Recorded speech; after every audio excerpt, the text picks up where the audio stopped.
Hello, everyone. Welcome to the first anniversary episode of the Ion Asia podcast.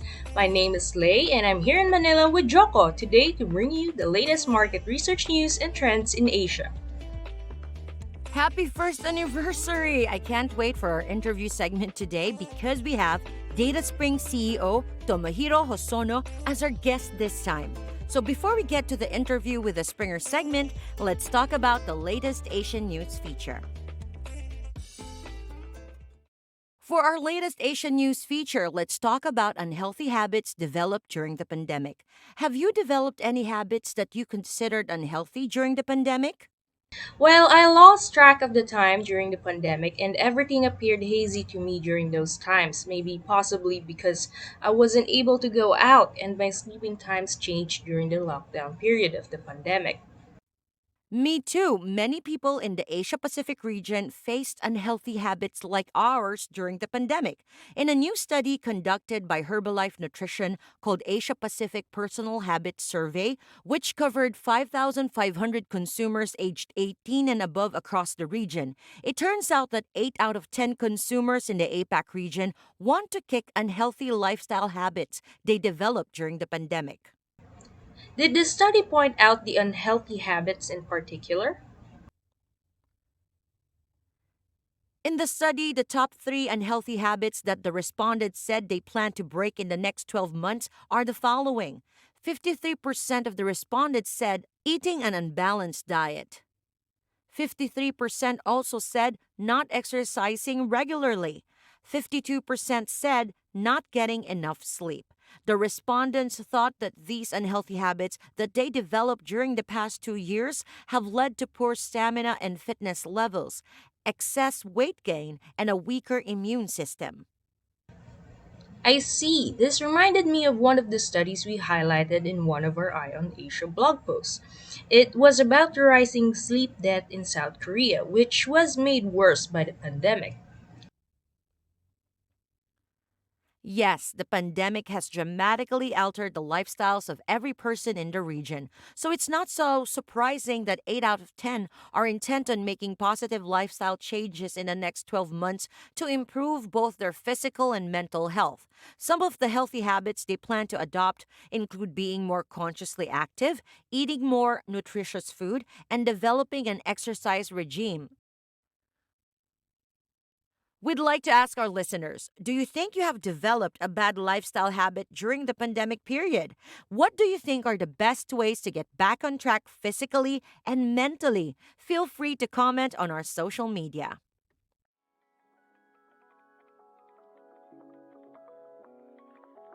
Did you know the digital music segment in Southeast Asia is projected to grow by 6.45% from 2022 to 2027, resulting in a market volume of $758 million in 2027? Regardless of what you are doing, listening to music can help your overall happiness. People listening to music while they do their house chores, while traveling to work, or even while working. Music sets our day and our mood. So we asked our Southeast Asian panel if they listen to music while working. Here are their answers. Their answer is yes. It looks like our Southeast Asian panel can't go a day without music. Get to know more about people in Asia with dataSpring. In line with our first anniversary episode, our current interview with the Springer segment will be very special. Our ninth guest for Eye on Asia is none other than dataSpring CEO, Tomo. Welcome to the Eye on Asia podcast. Hello, Joe Canlay, and wow, it's really great to be finally here. And thank you for inviting me over for the first anniversary episode. Thank you for joining us today in the podcast. I'm sure many of our listeners are eager to listen to this episode. So, my first question, when did you join the team? So I joined dataSpring when the former parent company Marketing Applications acquired dataSpring back in 2015. After that, I took over the Philippines office management, and then in the year 2017, I became the CEO of dataSpring Group. So, what do you consider are the major highlights in dataSpring's growth in the past few years? Well, just like any other businesses, we've had a lot of ups and downs at dataSpring. And as starters, we had a major financial crisis back in 2015, 2014. That lasted for about 2 years. And eventually we started to take control of the over the situation. And by the time we hit 2018, 2019, we were definitely back in the game. In terms of the major highlights in the past few years, I would say everyone being happy with where we are, what we're doing, has never made me more happier. Apart from that, I would say despite having some roadblocks along the way, we have been able to hit our milestones, and the direction we're headed to, I can say is definitely on the right track. The pandemic has severely challenged the market research industry in general. How did DataSpring manage to overcome this challenge? The pandemic had very, very significant impact on our business in both positive and negative ways. Positive being that a lot of the project started to go online where we focus on. So that gave us more opportunities to work on more projects from our clients and new clients. On the negative side, for instance, some of the members actually wanted to come to the office and work alongside other colleagues during lockdowns, but the situation didn't allow. And we had almost every week talking with the local management to discuss what we can do better to cope with the new government restrictions that were set in place. Eventually, we were able to introduce a lot of new and great ideas, policies, and I would say without the pandemic, it would have taken us years to come up with these solutions. So, yeah, every threat is an opportunity, really. So, what is DataSpring's plan of action for the next few years? For the next few years at DataSpring, one of the key elements that we'll be looking into would be quality side of our offerings. A lot of our clients have been recently come back to us to inquire more about how we do panel management in general.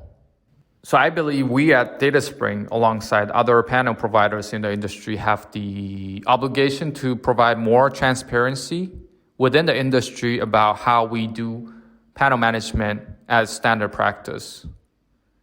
And I hope within the next few years, we can raise the bar a little bit higher so that all of our understanding, all of our discussion have evolved to the next level.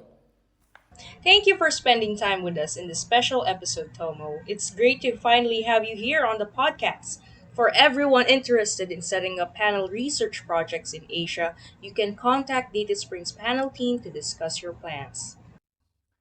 Thanks, Tomo. If you want to know more about DataSpring, you can contact us through our email, contact@dataspring.com. For panel inquiries, you can contact them through services@dataspring.com. You can also visit our website, dataspring.com. That's DATASPRING.com. Our sales teams are available 24/7 to answer all your questions. You can also check out our social media for our latest updates. Just type in DataSpring in the search bars on LinkedIn, Facebook, and Twitter. That's all we have for today's episode. We hope you learned something new and interesting about DataSpring and market research in Asia. Keep posted for our next episode next month. Bye for now.